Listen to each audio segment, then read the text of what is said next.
क्या हर गुजरते दिन के साथ उत्तर प्रदेश में भारतीय जनता पार्टी बौखला रही है? क्या प्रधानमंत्री नरेंद्र मोदी जो लगातार गरिमा की लक्ष्मण रेखाएं लांघ रहे हैं, यह उनकी बौखलाहट का नतीजा है? और अब वो बौखलाहट जो है सड़क पर दिखाई दे रही है।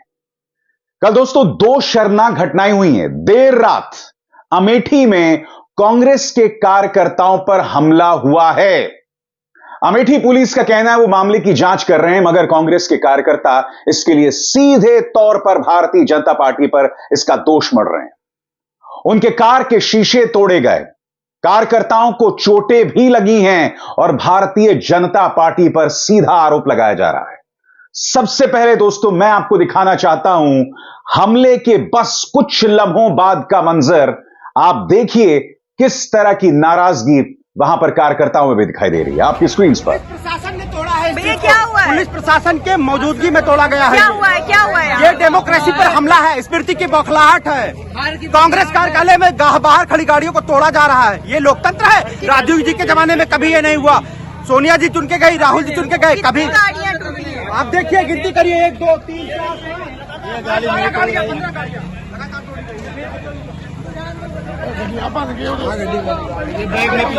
ये किसकी गाड़ी है भैया? ऐसी 20 गाड़ियां हैं। ये किसकी गाड़ी है भैया? मेरी गाड़ी है। आपकी गाड़ी है? ये कांग्रेस नेता की गाड़ी है, वो कांग्रेस नेता की गाड़ी है। आपकी ये गाड़ी? गाड़ी घर के सामने खड़ी थी।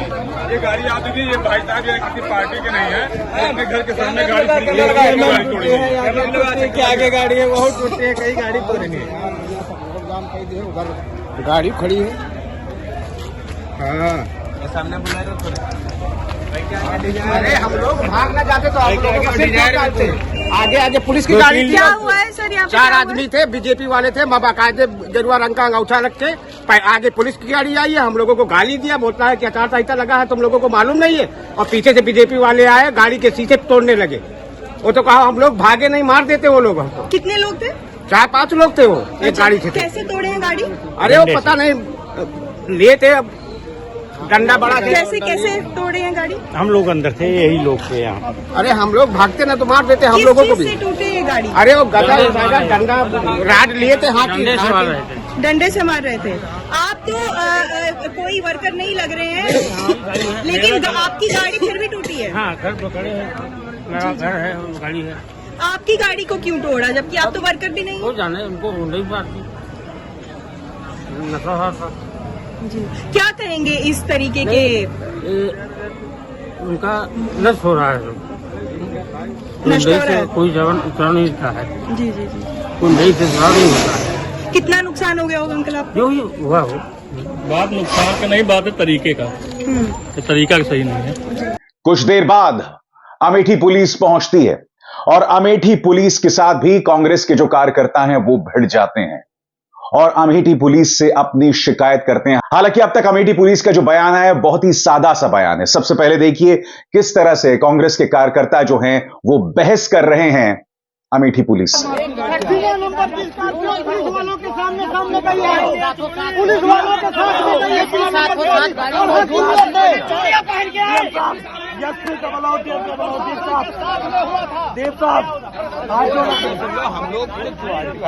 भैया तोरे वो तरह वर्दी पहने रहे, तोरे तरह पुलिस के गाड़ी में दोनों गाड़ी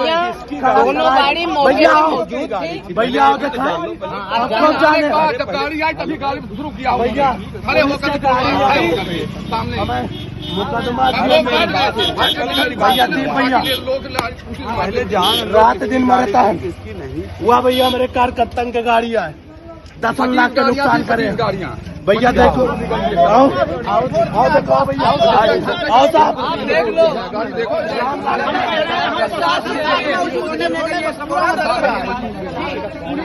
अभी सीसीटीवी कैमरा लगा, जो भी हुआ है सीसीटीवी कैमरा लगा। उस स्कॉर्पियो बुलवाइए, आप स्कॉर्पियो वाले बुलवाइए।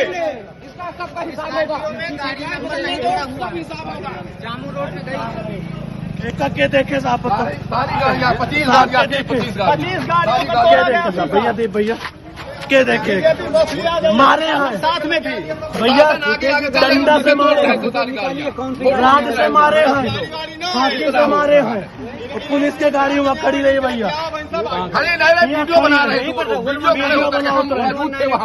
भैया, इतना मार ड्राइवर उतरा तब तक ड्राइवर की मार दिया इस पे आज हम लोग बैठे, आज पुलिस हमें सब चला दिया उसपे जो है लट्ठी जो धड़ा राड की चूरे की तरह भाग गए पुलिस यहाँ के, संवैधानिक पद पर बैठे हैं लगातार पुलिस यहाँ के चूरे की तरह भाग गए। आज लोकतांत्रिक मूल्यों से हनन हो रहा है, ये सर दादागिरी भैया साहब, इतना तक बुलाओ टीएम साहब का, आज टीएम साहब का बुलाओ तो ये गाड़ी नहीं मर जाओ। गाड़ी कुतवाली की तो कुतवाली की गाड़ी थी। अब वहीं देखियो कौन घूम रही है, हम लोगों का क्या कर रहे हैं, उसका काम क्या है, गाड़ियों का आप सब आए, हमें सबका पकड़े दो, आज हम पुलिस वाले का दबाव है, जो गलत किया है कुछ ना कर वो साहब, आप सब हमारे सब मारा जावे, नहीं हमारे सब मुकदमा झेलब, यही तरह से भैया तूर के चला जाएंगे, हमारे औकात क्या भाजपा कार्यालय चला जा तू रे लठिया जे वो हमें सबका विचारधारक लड़ाई लड़ी थे हम सब, यह तरह तानाशाही पुलिस वाले के सामने वो केंद्रीय कांग्रेस कार्यालय के सामने तोड़ी गया है। उनकी नाराजगी वाजिब है दोस्तों, क्योंकि न सिर्फ कारों पर हमला किया गया है, उसके शीशे तोड़े गए हैं, बल्कि जैसा कि आप इस वीडियो में देख सकते हैं, बाकायदा एक कार्यकर्ता को चोट लगी है, वो भी गर्दन पर। कार्यकर्ता ये आरोप लगा रहे हैं कि ये हमें जान से मारना चाहते थे। अब हकीकत क्या है दोस्तों, वो तो जांच के बाद पता चलेगी, मगर अमेठी पुलिस ने इस पर औपचारिकतावश एक बयान दे दिया, औपचारिकता के नाते एक बयान दे दिया है। वो बयान आपकी स्क्रीन पर। संदर्भित प्रकरण में थाना गौरीगंज पर प्राप्त तहरीर के आधार पर सुसंगत धाराओं में अभियोग पंजीकृत कर आवश्यक वैधानिक कार्रवाई की जा रही है। दोस्तों, वैसे तो हकीकत इस वक्त सामने नहीं आई है, पूरी हकीकत को अभी सामने आना बाकी है, मगर घटनास्थल पर मौजूद जो पत्रकार थे वो भी इस बात की ओर इशारा कर रहे हैं कि हमलावर भाजपा के कार्यकर्ता थे। मसलन एक YouTube चैनल है जिसका नाम है DB लाइव, उनके संपादक हैं राजीव रंजन। वो क्या कह रहे हैं मैं आपको पढ़ के सुनाना चाहता हूं। वो इस वीडियो का हवाला देते हुए कह रहे हैं कि अमेठी में ऐसी ही गुंडागर्दी पिछले दिनों हमारी टीम यानी DB लाइव के साथ भी की गई थी। लक्षण साफ है, स्मृति ईरानी डर गई हैं, हार दिखाई दे रही है। मैं आपको यह भी बता दूं कि YouTube चैनल 4 PM के संवाददाता क्षितिज भी घटनास्थल पर मौजूद थे और उन्होंने भी जो रिपोर्टिंग की है अपने प्लेटफॉर्म के जरिए इस बात की ओर इशारा कर रही है कि हमलावर भाजपा के कार्यकर्ता थे। तो घटनास्थल से 2 YouTube चैनल साफ तौर पर इस बात की ओर इशारा कर रहे हैं कि हमलावर भाजपा के कार्यकर्ता थे। बड़ा सवाल यह कि इस मुद्दे पर अमेठी पुलिस इतना सादा बयान, इतना हल्का बयान क्यों दे रही है? और स्वाभाविक सी बात है दोस्तों, कार्रवाई तो होनी नहीं है क्योंकि बॉस कौन है आप भी जानते हैं, मगर स्वाभाविक सी बात है कांग्रेस के कार्यकर्ता इससे नाराज हैं, पार्टी के प्रवक्ता इस बात से नाराज हैं। क्या कह रही हैं सुप्रिया सुनीत आपके स्क्रीन पर? अमेठी में कांग्रेस कार्यालय के बाहर खड़ी गाड़ियों की तोड़फोड़ की गई, पुलिस मूक दर्शक बनी रही और भाजपाई गुंडागर्दी करते रहे। हवा का रुख बदल रहा है, गाड़ियां तोड़ने से बात नहीं बनेगी भाजपाइयों।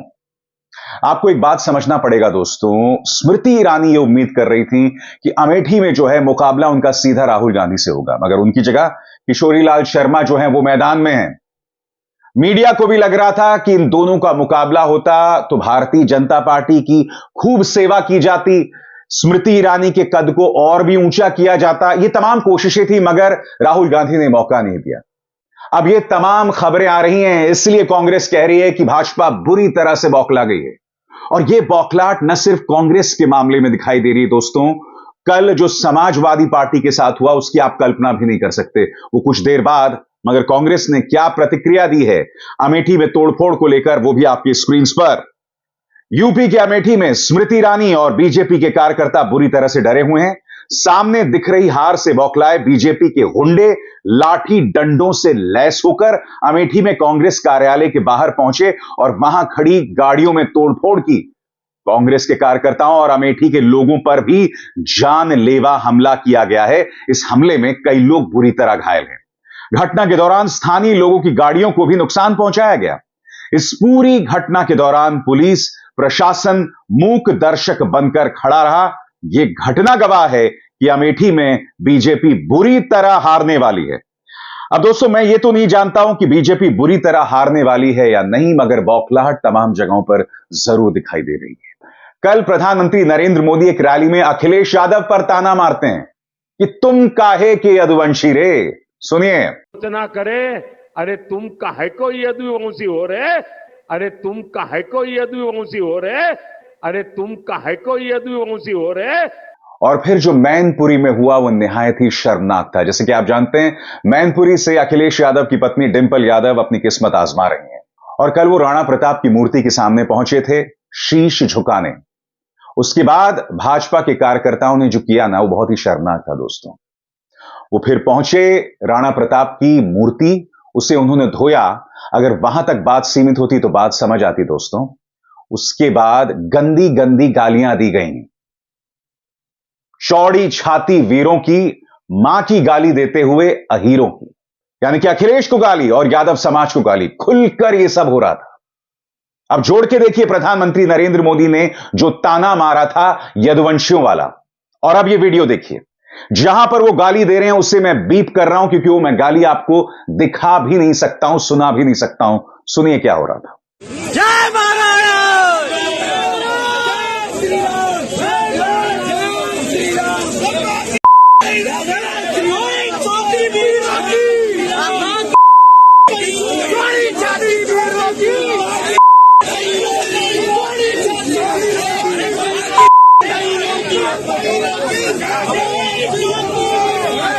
स्वाभाविक सी बात है दोस्तों, समाजवादी पार्टी नाराज हैं। पार्टी के प्रवक्ता मनोज यादव क्या कह रहे हैं आपकी स्क्रीन पर।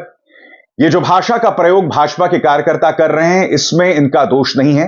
इनके संस्कार घर से लेकर और आरएसएस तक इसी तरह के मिले हैं। ये नफरत करते हैं दलितों और पिछड़ों से हजारों सालों से। ये अपने घरों में ऐसे ही महिलाओं और पुरुषों को गाली देते होंगे। ईश्वर इनको सद्बुद्धि दे, भाजपा से मुक्ति दे, जिससे अच्छे संस्कार पा सकें। भगवान राम का मंदिर बन गया, लेकिन बुद्धि अभी तक भगवान राम ने इनको नहीं दी। अगर योगी आदित्यनाथ के अंदर तनिक भी शर्म हो तो कार्रवाई करनी चाहिए। मैं आपसे एक सवाल पूछना चाहता हूं। भारतीय जनता पार्टी के कार्यकर्ता इस बात को लेकर नाराज थे कि समाजवादी पार्टी के जो तमाम कार्यकर्ता थे, उन्होंने महाराणा प्रताप की मूर्ति पर शायद फुग्गे लगाए थे, बलून्स लगाए थे, या कोई यह भी कह रहा है उन्होंने झंडे भी लगाए थे। मगर आपने महाराणा प्रताप की मूर्ति को धोया, वो भी तब जब अखिलेश यादव और डिंपल यादव ने उसके सामने शीश झुकाया। यहां पर यह सवाल लाजमी हो जाता है कि क्या ऐसे में आप किसी को गाली देंगे? मां की गाली देंगे? और जैसा कि मनोज यादव कह रहे हैं कि भाई राम मंदिर से भी संस्कार नहीं आए हैं, और प्रधानमंत्री नरेंद्र मोदी अपनी हर सभा में मर्यादाओं का उल्लंघन कर रहे हैं। कल अपनी सभा में उन्होंने यह कह दिया कि क्या समाजवादी पार्टी और कांग्रेस राम मंदिर को अस्पताल में तब्दील कर देगी। प्रधानमंत्री, भाषाई मर्यादाओं पर काबू पाइए। यह बौखलाहट क्यों? सुनिए प्रधानमंत्री ने क्या कहा।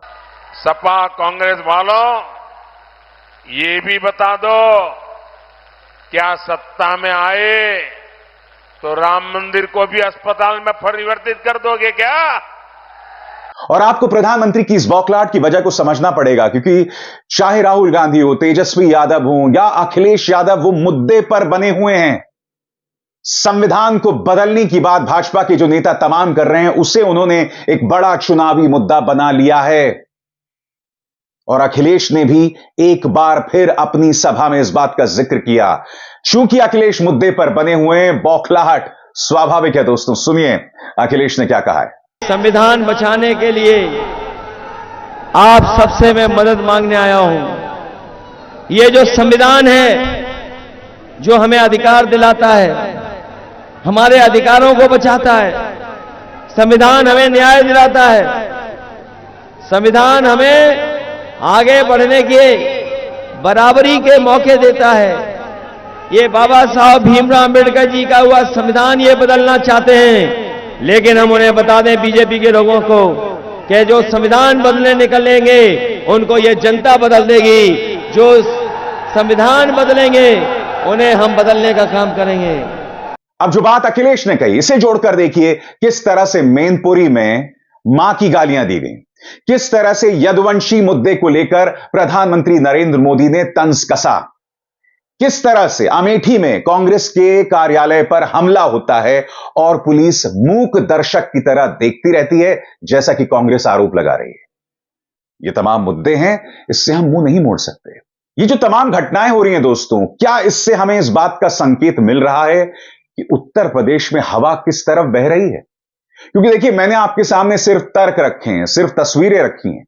इन तस्वीरों के आधार पर इस पर निर्णय या परिणाम पर पहुंचना आपका काम है दोस्तों। आपको क्या लगता है? कमेंट सेक्शन में बताइए। ये जो बौखलाहट दिखाई दे रही है, ये जो हिंसा दिखाई दे रही है, भाषाई मर्यादा को जो बार बार उल्लंघन कर रहे हैं न सिर्फ प्रधानमंत्री बल्कि भाजपा के कार्यकर्ता जो मां की गाली दे रहे हैं, इसके बारे में आपका क्या सोचना है? कमेंट सेक्शन में बड़ी तादाद में बताइएगा। और अभिसार शर्मा को दीजिए इजाजत। नमस्कार। स्वतंत्र और आजाद पत्रकारिता का समर्थन कीजिए, सच में मेरा साथी बनिए। बहुत आसान है दोस्तों, इस ज्वाइन बटन को दबाइए और आपके सामने आएंगे ये 3 विकल्प, इनमें से एक चुनिए और सच के इस सफर में मेरा साथी बनिए।